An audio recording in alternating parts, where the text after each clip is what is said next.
po ang lungsod ng Pasig na tapat noon. Dito po sa tapat noon, ang minimum po na pwede natin makuha is 10,000 pesos. Ang maganda rin naman po dito, pag maganda po yung payment schedule natin, makabayad po tayo ng mabuti, tulad po ng isang pribadong bangko, maaari po tayong makaloan ng mas malaki.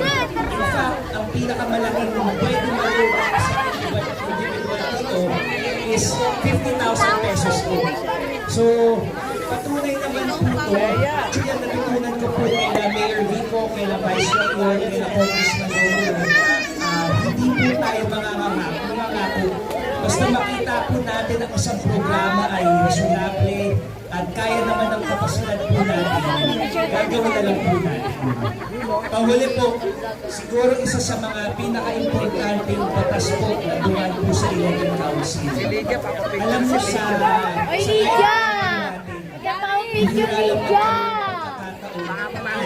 na kaya natin lumaban sa isang malaking sindikato. Kaya po nung takot pa po ang lahat, si Mayor Vico Soto po ang kauna-unahang mayor na nagtanggal ng pogo sa lungsod ng Pasig. Alam niyo po ba yung pogo? Alam niyo po ba yung pogo? Itong pogo wala talaga siyang mabuting na itutulong sa community. Sa totoo lang, nakakampanyak iba't ibang krimen tulad po ng illegal na droga at kidnapping. Ang maganda rin po dito, matapos implement ng Mayor Vico ang Anti-Pogo Ordinance ng 2024, nabanggit din po ng ating Pangulo sa kanyang SONA at napatawalan na rin po niya ang pogo sa buong Pilipinas. Pero isipin po natin, sa lungsod ng Pasig po, Mayor Vico po, nag-umpisa po sa kaya naman po, magandang malaman po ng kabayan. Dito sa Anti-Pogo Ordinance natin, gipin ng Pasig lang po ang pumirma.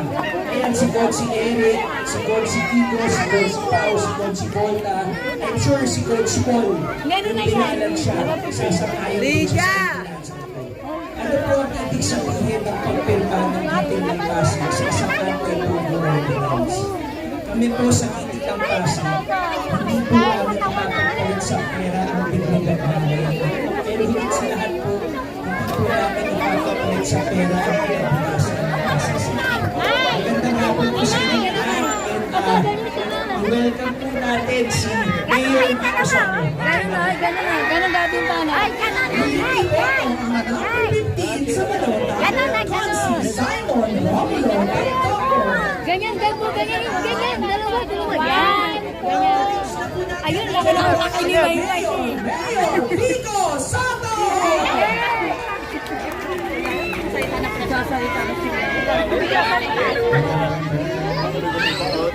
At ngayon naman, ang muna natin maririnig ay ang ating majority floor leader sa konseho.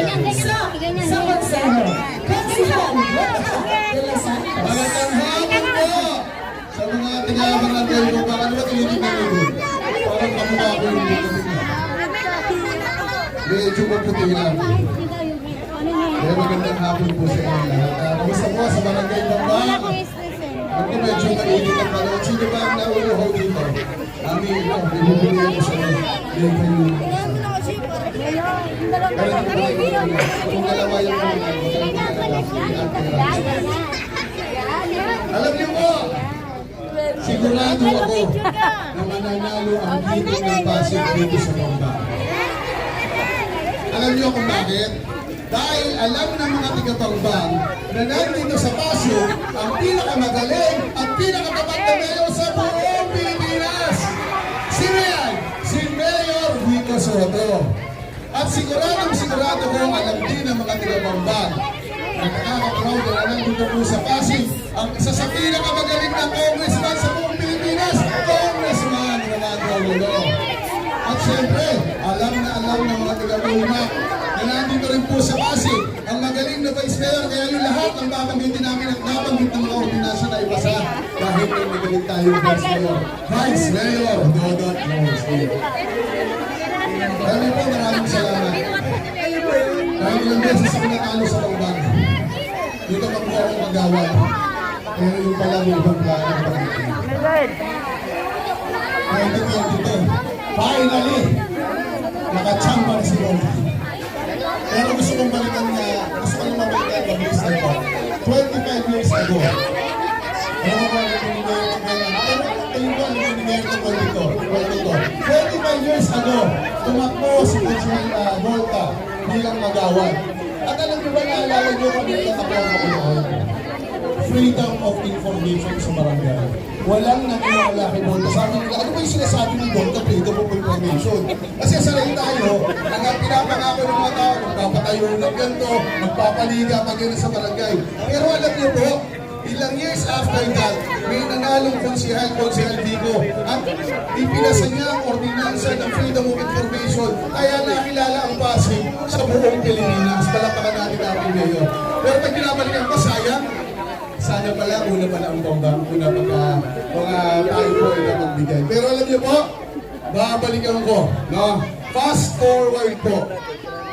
2022, masaya ko pong ibabalita sa inyo ilang mga ordinansang naipasa ng isang tubong tungtang pinanganak sa Mambang. Una pa rin to, tingin ko sa buong Pilipinas. Libre na po sa Pasig ang prangkisa ng tricycle, ang lahat ng tricycle sa buong Pasig, wala nang babayaran.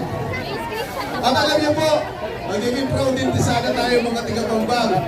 Yung dati ko, sinasabi niya, pinagbawal naman lang po yung Pogo, pero yung nagtitinga po ng Pogo, hindi po pinagbawal yun, Bagkos, ginawa natin silang legal. Kaya nakikita niyo mga may card na mayroong tatak ng Pasig City, ordinansa rin po yan ni Consihal Volta. At ngayon, pati yung medical certificate po ng mga ambulant vendors, libre na rin mga mami. Alam niyo po yung mga sari-sari store na maliliit, yung 250,000 lang po ang kita annually. Dati, ayaw nila mag-ito, ayaw nila magkakamuha ng permit. Bakit, Mami Tess?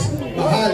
Ngayon po, sa mga magtatayo ng maliit na sari-sari store, libre na rin ang permit, wala na rin bayad. Kaya saan pa tayo? Baka pwede man mga taga-Pambang. Alam ko, malinaw na sa atin. Mag-vote state, giting ng Pasig ang Pambang! Walang steer yan, ha? Alam niyo po, again po, nagpapasalamat po ako, ha?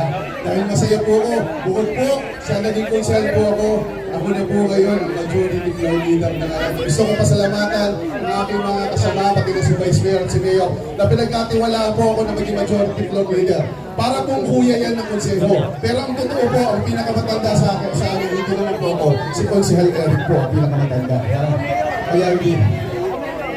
So again po, sa akin pong patapos, dahil nakita ko, papasok na po yung aking, alam niyo ba, meron pa rin ang sasabihin sa inyo. Huwag po kayong maniniwala doon sa news na pinakakalat.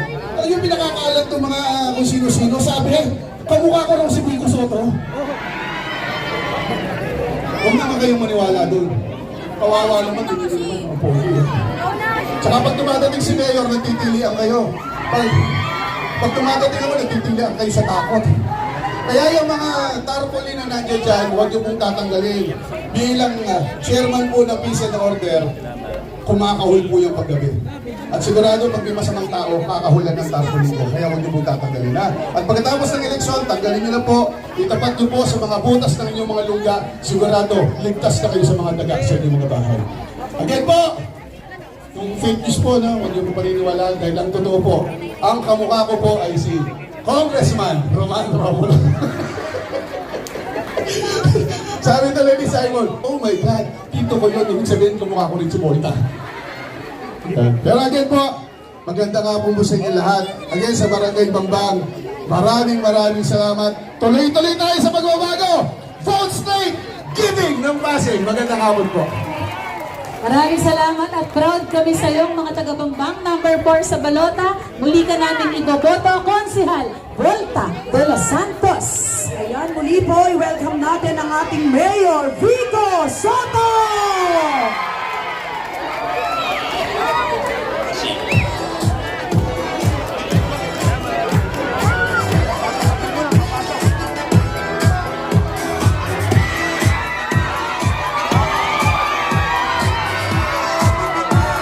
Ang giting ng Pasig.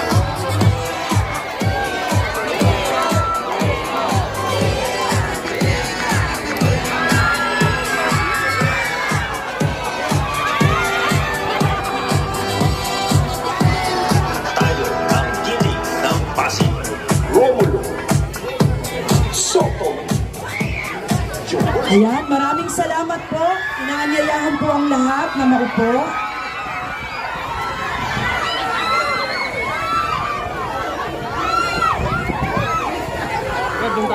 Pagkatapos po ng ating caucus, makakapagpa-picture po tayo sa ating mayor.